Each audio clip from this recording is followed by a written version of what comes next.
Hello students, आज हम लोग हाफ ईयरली जो एग्ज़ाम होने वाला है उसके लिए टॉप 50 एमसीक्यूज़ करने वाले हैं साइंस का।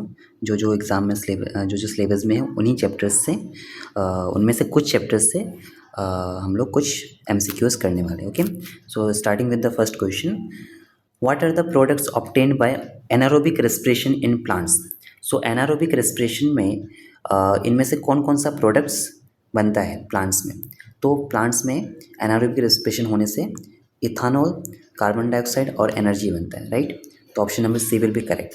विच part of nephron allows the selective reabsorption. Selective reabsorption जो है नेफ्रॉन का कौन से पार्ट में होता है जहाँ पे ग्लूकोज, अमाइनो एसिड्स और other essential things blood capillaries में वापस चला जाता है। तो ये होता है टिब्यूल में, right. Name the substances whose build up in the muscles during vigorous physical activities. इनमें से कौन सा सब्सटेंस मसल्स में बनता है जब बहुत ज़्यादा वाइगरस फिजिकल एक्टिविटीज़ किया जाता है, ठीक है। तो लैक्टिक एसिड बनता है, right. Option number B is correct. Lactic acid और एनर्जी ये प्रोड्यूस होता है। ओके, आगे बढ़ते हैं। Next question, which is the correct sequence of body parts in the human alimentary canal. So सबसे पहले जो फूड होगा वो माउथ में जाएगा, माउथ के बाद एसोफेगस, एसोफेगस के बाद स्टोमक, स्टोमक के बाद स्मॉल इंटेस्टाइन, फिर large intestine, right. Option number B is correct. Okay, next question, identify the correct path of urine in human body. तो यूरिन सबसे पहले फॉर्म कहाँ पे होगा, किडनी में, राइट। किडनी का नेफ्रॉन में होगा। किडनी में होने के बाद में वो जाएगा यूरेटर में, ठीक है। यूरेटर में जाएगा, यूरेटर में जाने के बाद कहाँ जाएगा, किडनी के बाद यूरेटर, यूरेटर के बाद यूरेथ्रा में नहीं जाएगा, ठीक है। किडनी के बाद में यूरेटर, यूरेटर के बाद यूरिनरी ब्लैडर, फिर urethra. Option number D is correct. Next question, which of the following is a non renewable source of energy. इनमें से कौन सा non renewable source of energy है, ठीक है। तो फॉसिल वुड जो है रिन्यूएबल है, सन भी रिन्यूएबल है, फॉसिल फ्यूल जो है नॉन रिन्यूएबल है, ठीक है। फॉसिल फ्यूल्स कभी ना कभी खत्म हो सकता है, नॉन रिन्यूएबल में आएगा ये। Next question, acid rain happens because. Acid rain क्यों होता है। तो जब फॉसिल फ्यूल बर्न होता है तो उसमें कुछ ऑक्साइड्स प्रोड्यूस होता है, कार्बन का ऑक्साइड्स, नाइट्रोजन का ऑक्साइड, सल्फर का ऑक्साइड, ठीक है, लाइक SO2, NO2, ठीक है। इस टाइप का कुछ कंपाउंड्स प्रोड्यूस होता है जिसकी वजह से एसिड रेन होता है, ठीक है। क्योंकि ये सब जो होता है एसिडिक नेचर का होता है इसलिए। Fuel used in thermal power plants. Thermal power plant में कौन सा फ्यूल यूज़ होता है। तो थर्मल पावर प्लांट में फॉसिल फ्यूल यूज़ होता है, ओके, ये याद रखना। हाइड्रो पावर प्लांट में क्या यूज़ होता है। पोटेंशियल एनर्जी जो होता है ना वो वाटर में स्टोर्ड वाटर के फॉर्म में होता है। अगर स्टोर्ड वाटर के फॉर्म से पोटेंशियल एनर्जी पोजेस किया जाता है, उसके बाद उसको इलेक्ट्रिसिटी में कन्वर्ट करते हैं। Option number A is correct. What is the ultimate source of energy. Energy का अल्टीमेट सोर्स क्या है। एनर्जी का अल्टीमेट सोर्स है sun, okay. Which one of the following forms of energy leads to least environmental pollution in the process of harnessing and utilization. इनमें से कौन सा energy form जो है लिस्ट एनवायरमेंट पॉल्यूशन करते हैं। Solar energy. Ocean thermal energy जो है is due to, ocean thermal energy किसकी वजह से होता है, ठीक है।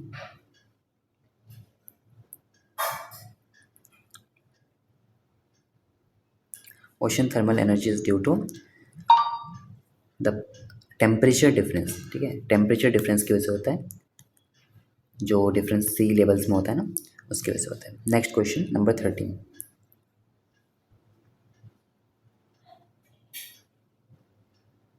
The major problem in harnessing nuclear energy. Nuclear energy को मेन प्रॉब्लम क्या आता है, तो उसको डिस्पोज करने में सेफ्टी का ध्यान रखने में प्रॉब्लम आ सकता है, ठीक है। विच part of solar cooker is responsible for green house effect. Green house effect के लिए कौन सा part of solar cooker responsible होता है। तो ग्लास शीट जो होता है वो रिस्पॉन्सिबल होता है। ये याद करने वाला क्वेश्चन है।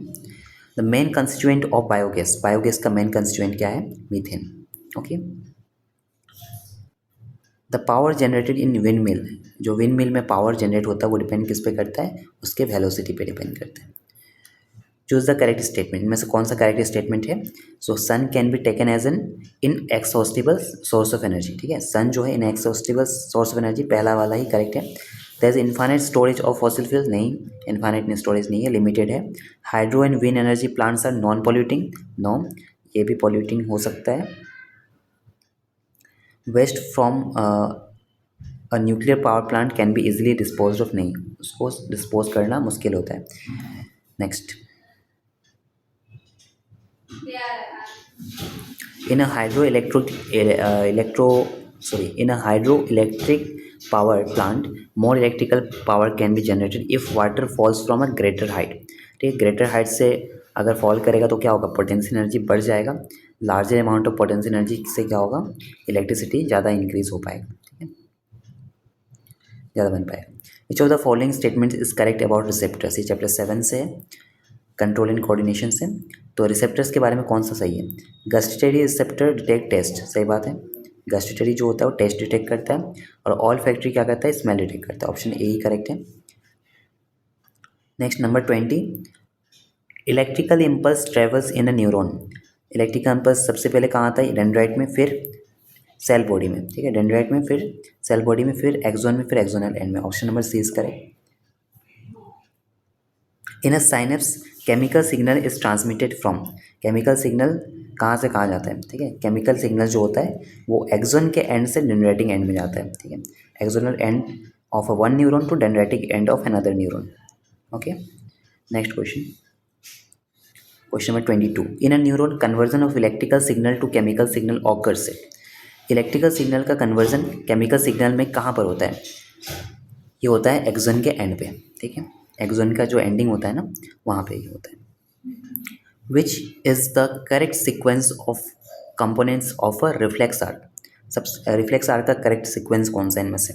तो सबसे पहले रिसेप्टर्स, ओके, उसके बाद सेंसरी न्यूरॉन, फिर मोटर, फिर स्पाइनल कॉर्ड, फिर मोटर न्यूरॉन, फिर मसल, ठीक है, ये इसका करेक्ट पाथवे है। रिसेप्टर से स्टिमुलस रिसीव होगा, फिर स्टिमुलस रिसीव होने के बाद में सेंसरी न्यूरॉन्स को लेकर जाएगा, ठीक है, सेंसरी न्यूरॉन लेकर जाएगा, उसके बाद स्पाइनल कॉर्ड में लेकर जाएगा, स्पाइनल कॉर्ड वापस मोटर न्यूरॉन को बोलेगा मसल को कॉन्ट्रैक्ट करवाओ, और वो चीज़ ये पूरा पाथवे कंप्लीट होता है। Which of the following statements are true, इनमें से कौन कौन सा स्टेटमेंट ट्रू है? Sudden action in response to something in the environment is called reflex action, सही बात है। Sensory neurons carry signals from spinal cord to muscle, नहीं, वो मोटर न्यूरॉन करता है। Motor neurons carry signals from receptors to spinal cord, नहीं, वो तो सेंसरी न्यूरॉन करता है। The path through which sensory neuron are transmitted from a receptor to muscle or a gland is called reflex arc, सही बात है। तो 1 and 4 are correct, option number C is correct. Which of the following statements are true about the brain, इनमें से brain के बारे में सबसे करेक्ट स्टेटमेंट कौन सा है? तो ब्रेन जो होता है थिंकिंग पार्ट हाइंड ब्रेन है, नहीं, ऐसा नहीं है। Centres of hearing, smell, memory, ये सब फोर ब्रेन में, सही बात है। इनवॉलेंट्री एक्शंस को मेड्यूला कंट्रोल करता है, सही बात है।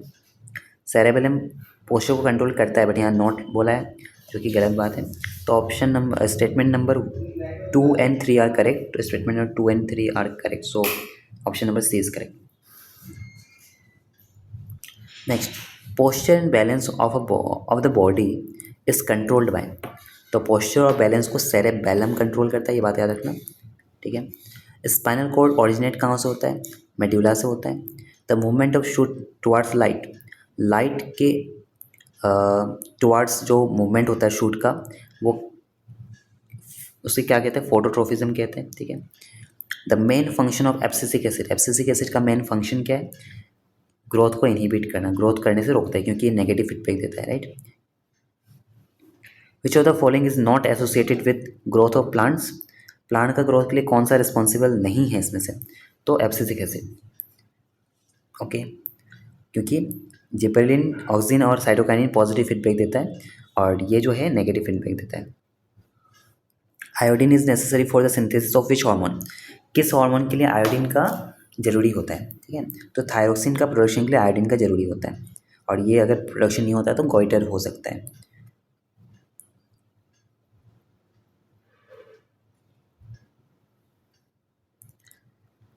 Choose the incorrect statement about insulin. Insulin के लिए इनकरेक्ट स्टेटमेंट में से कौन सा है? तो इंसुलिन ग्रोथ और डेवलपमेंट को कंट्रोल करता है, ऐसे कुछ बोला है यहाँ पे, जो कि गलत है। ठीक है, ये वाला गलत है, यानी कि इसका करेक्ट आंसर यही है, क्योंकि इनकरेक्ट ही पूछा है। ठीक है, select the mismatched pair. Mismatched pair खोजने के बोला है। एड्रीनलिन एड्रीनल ग्लैंड सेक्रेट करता है, पिट्यूटरी नहीं करता है। टेस्टोस्टेरोन टेस्टिस करता है, सही बात है। थायरोक्सिन थायराइड ग्लैंड करता है, सही बात है। एस्ट्रोजन ओवरी करता है, सही बात है। एड्रीनलिन पिट्यूटरी ग्लैंड नहीं करता है, एड्रीनल ग्लैंड करता है। तो ये मिसमैच पूछा था, तो option number A is correct. The shape of guard cells changes due to the change in. तो गार्ड सेल का शेप चेंज कैसे होता है? उसके वाटर का प्रेजेंस से होता है। ठीक है, option C is correct, water के प्रेजेंस से होता है। The growth of tendril in pea plant is due to. Pea plant में जो ग्रोथ ऑफ टेंड्रिल होता है वो रैपिड सेल डिवीजन से होता है, जो कि कंटेक्ट में आने की वजह से होता है। ठीक है, next question number 36। The growth of pollen tubes towards ovules. Ovules के टुवार्ड्स पोलन ट्यूब का जो ग्रोथ होता है वो किस लिए होता है? वो होता है केमोट्रोफिज्म की वजह से। ठीक है, the hormone which increases the fertility in males. Males में जो फर्टिलिटी इंक्रीज करने वाला हार्मोन कौन सा है? Testosterone. Okay, option B is correct. Which of the following endocrine gland is unpaired. इनमें से कौन सा एंडोक्राइन ग्लैंड अनपेयर्ड है? तो एड्रिनल ग्लैंड पेयर्ड होता है, टेस्टिस पेयर्ड होता है, पिट्यूटरी अनपेयर्ड होता है। Option number C is correct, ovary भी पेयर्ड होता है। Junction between two neurons. दो न्यूरॉन के बीच में जंक्शन को क्या बोलते हैं? दो न्यूरॉन के बीच में जंक्शन को साइनेप्स बोलते हैं। ठीक है, in human the life process are controlled and regulated by endocrine and nervous system. Option D, nervous system and endocrine system. ठीक है, which of the following doesn't belong to group Dobereiner triad. Dobereiner triad से इनमें से कौन सा belong नहीं करता है? तो ये वाला बिलोंग नहीं करता, मतलब option number B is correct.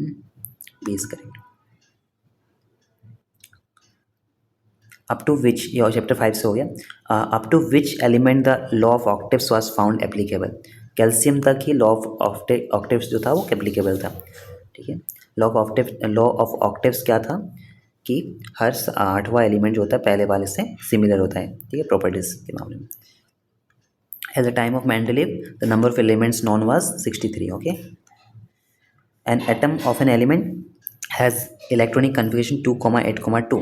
तो 2,8,2 जो होता है, 2 + 8 10, 10 + 2 12, 12 होता है मैग्नीशियम का। मैग्नीशियम होता है ग्रुप नंबर 2 में। ठीक है, मैग्नीशियम ग्रुप नंबर 2 में होता है, ये याद होना चाहिए। ठीक है, फर्स्ट सेकेंड यहाँ पे मैग्नीशियम होता है। ठीक है, बेरिलियम फिर मैग्नीशियम। ठीक है, तो इस जगह होते हैं, यानी ग्रुप 2 पे होता है। उसका एलिमेंट एक्स फॉर्म से क्लोराइड। ठीक है, एलिमेंट एक्स क्लोराइड फॉर्म कर रहा है HCl2 के फॉर्म में। तो यहाँ पे जो एक्स है उसको आइडेंटिफाई करना है। तो जिसका वैलेंसी 2 होता होगा, ठीक है, क्योंकि यहाँ पे 2 है, जिसका वैलेंसी 2 होता होगा वही होगा। सोडियम का वैलेंसी 1 है तो ये नहीं होगा। मैग्नीशियम का वैलेंसी 2 है, ये हो सकता है। एल्यूमिनियम का वैलेंसी 3 है तो ये नहीं होगा। सिलिकॉन का वैलेंसी 4 है तो ये नहीं हो सकता, क्योंकि मैग्नीशियम का वैलेंसी 2 होता है। क्योंकि मैग्नीशियम का वैलेंसी 2 होता है, इसीलिए इसका आंसर मैग्नीशियम होगा। Which of the following elements has 2 sales.